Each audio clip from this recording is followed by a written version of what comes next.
हाँ से फ़कीर चओ त मलूकनि जी मजलिस में जवान अचनि जेके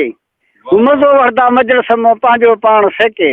के कन ॾे वेंदा कुंड में ॻाटो टेके के पागल वेंदा पुठी ॾे चो तन थी वई पेके हिदा तिली हेके न आहिनि सूर सलण जा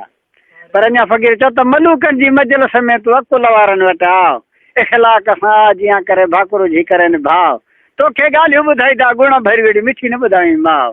मेव मिठाई तन सां खिली वेही खाओ राज़ी थींदी अलाह तोखे लोॾो न ईंदो लवलई चवे अञा फ़कीर चओ त मलूकनि जी मजलिस में तूं अकुल वारनि वटि अचो वो कूड़ न हणंदो कतरे जो साफ़ी चवंदे सचो कर प्यार पंजनि सां ॿियनि बुराइनि खां बचो जाथे पचर हले पिरनि जी ताथे तूं ॻारो ॾे गचो यार नीहड़े में नच तोखे लोॾो न ईंदो लवलई चवे हा चित मलूकनि जी मजलिस में तूं कुॾी आ काहे ॾोरियूं तोखे ॾाहा ठीकु ॾींदा ठाहे सिंगार सुहिणनि जा वेंदा हुनर हलाए ॾिठ पिरो लेड़ी रसी दे साल खे छॾी दे सेखाए अहिड़ो पौ छॾे पढ़ाए कंदे शुकुर शाबान चए हा भले माण्हू जी सोबत वेंदे त अज़ीम ख़ान भली सोबत निकिरंदी निभागे जी भिक वेंजे पर अञा फ़कीर चओ त बेवकूफ़ जी भिक में वेंदा आहिनि जाइ जोड़े हिकु बेसुरियूं कंदो बातियूं ॿियो ख़बरूं हणंदो खोड़े अॻियां बि छॾ अफ़ाल विञाए ॿेड़ी छॾ ॿोड़े तोड़े छही ॾे त बि छोड़े त बि हथ न ॾे हयात चए पर अञा फ़कीर चओ त बेवकूफ़ जा पंज थी पार कहिड़ा हिकु कनु न ॾींदुई काचारी ॾे धुम विझी वेठो धार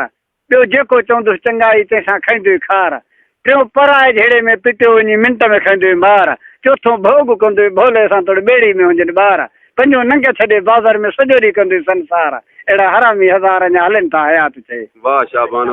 पर अञा फ़कीर चओ त रोल माण्हू रुली पिनी जट हणे पियो ॼाड़ी रोल माण्हू रुलियो पिनी फूकियो त घर पर कुझु अटो न हुजे घर में हा रोल माण्हू रुली पिनी जट हणंदो ॼाड़ी पाण वधि यारियो पहिरियों घर तोड़े आकाए हुजेसि उघाड़ी घर ॾिसंदे वञी घरे जो ई हूंदसि बकरियुनि जी वाड़ी ॿोड़ वठंदो ॿिए जे घर सां कुनी कोन्हे चाढ़ी कमु ॾिसी जंहिंसो खंदो वधो क्याड़ी रंडी जे राग ते वॼाईंदी वेठो तकड़ मंझो ताड़ी ॿी सै जी बरोच चवे ॿधल हूंदो साई साड़ी अहिड़ो अंदाड़ी पुट न जाए कंहिंखे पीराणो चए अञा फ़कीर चओ त पाण ॾाढे जे पेरे न पओ पाण ॾाढो जे पेरे जो पंहिंजो बुजा खे कहिड़ो फ़ाइदो तुंहिंजो पाण ॾाढे जे पेरे न पओ अल्फा त घटंदो उघाड़ा हंजो भॼी पवंदो भउ सदा सीटियो ईंदो सुवाल का चवंदो वांगार हली वओ तंहिंखां साम्हूं खणे सोटी तकिड़ो ॾिस तओ बेवकूफ़ सां घुम बाज़ार में पुराणो अथी पओ दिलि घुरे दोस्त खे हली चङाई चओ राति तेरो जाते शान मिले शाबान चए चए त बेवकूफ़ सां न कर बात हीणो न करे से हाल बेवकूफ़ पंहिंजो हाल कंदे त रहंदो तोखे जेको गॾ में ॾिजे हा बेवकूफ़ सां न कर बात हीणो न करे से हाल हू खणी सटींदुई खॾ में वेंदुई जी जंजाल लौंडे नुसी खां भॼी वञी परे हो तरहें तरहें कंदुई ताल तंहिंखां वावारो कंहिं वाणे सां पोइ बि कपिड़े जो मिलंदो वाल चंडो चटा ॾेई संधी मिल्कियत खाई वेंदो माल जे दोस्ती हूंदा कंहिं दाना सां त कॾहिं न मिलंदो काल उहो थोरो सिर जो करे सुवाल त विलाए ॾिस लवले चए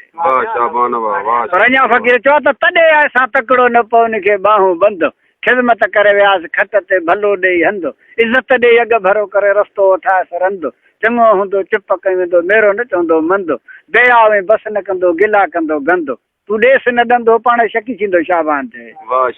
हा पर फ़कीर चओ त इंसान क़ीमती केतिरो आहे पर ॻाल्हि काचारी में चङी करे छो त इंसान जी का क़ीमत ई कोन्हे चाहे क़ीमती केतिरो पर मोती चङा चुण सोणनि जा सूर साम्हूं वेही सुण उन खे ॿ दफ़ा तव्हांजो बद हुजे बण रो निसार अलाह जंहिं वटि गुणनि भरियो हुजे गुण तव्हांजे अॻो लाहे सुर लुण लख गुमरा लवले